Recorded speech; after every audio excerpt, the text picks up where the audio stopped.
Hey everyone, this is Jeff Nelson with XL Real Estate, a realtor in Foley, Alabama. Well, realtor in all of Baldwin County, but hoping to give you some news you can use today because we are talking about Foley and talking about property taxes. So I think most people probably have no idea how their property taxes are calculated. So I wanted to do that for you today, show you exactly what it takes to get your property taxes to where they are. There's actually 3 factors, and we're going to get into that in just a second. But I can't talk about property taxes in Alabama without saying, because a lot of people don't know this either, that Alabama has the lowest the second lowest property taxes in the country. And which is another reason why a lot of people are drawn here from all around the country. So with that being said, this ain't going to be a long video because it's not going to take that long. But there are basically 3 figures that come into play when deciding what your property taxes are. The first is the tax value, or some people call it market value. It's not market value, it's tax value or tax assessment value. And the second is the assessment rate. And the third is the millage rate. Now, there's a big difference between the tax value and a real estate appraisal, okay? So your tax value is determined by the tax assessor, the county. And a real estate appraisal is totally based on comps that have sold, that comparable homes that are like yours, that have recently sold in the surrounding area. So you actually, now these 2 numbers, the tax value and the appraisal, they are not likely to be the same. As a matter of fact, probably 100% of the time they're not going to be the same. And as a matter of fact, you want your tax value to be low. And that's not the only thing that, when you're selling your home, the only thing you want is the appraisal to meet your sales price. So a lot of people get that confused too. So if your home, we're going to use an example of $300,000. If your home is closed at $300,000, chances are your tax value is below that.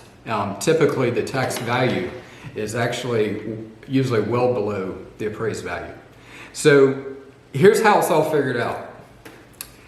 The state and the county are going to have their own millage rate, okay? And I'll get into more depth on that.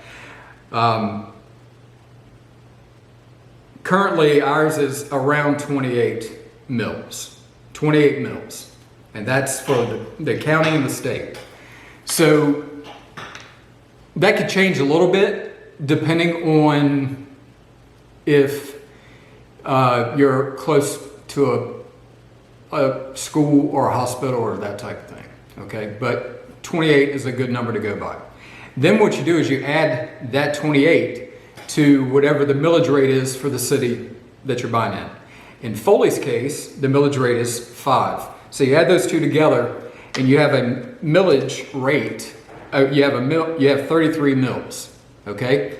So, as an example, what you're going to do is you're going to take your tax value times the tax rate. There's a tax rate for single family homes, for if you're renting, commercial, there's different tax rates. So most people are purchasing a single family home to live in, and that tax rate is 10%. So as an example, let's use a tax value of $100,000, keep it real easy. So when you're buying a single family home, it's 10% tax rate.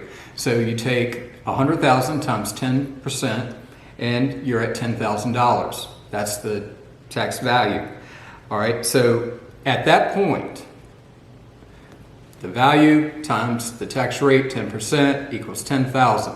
You take the 10,000 times 33 mils. So since it's a millage rate, you're going to take that number and you're going to move the decimal 3 spots.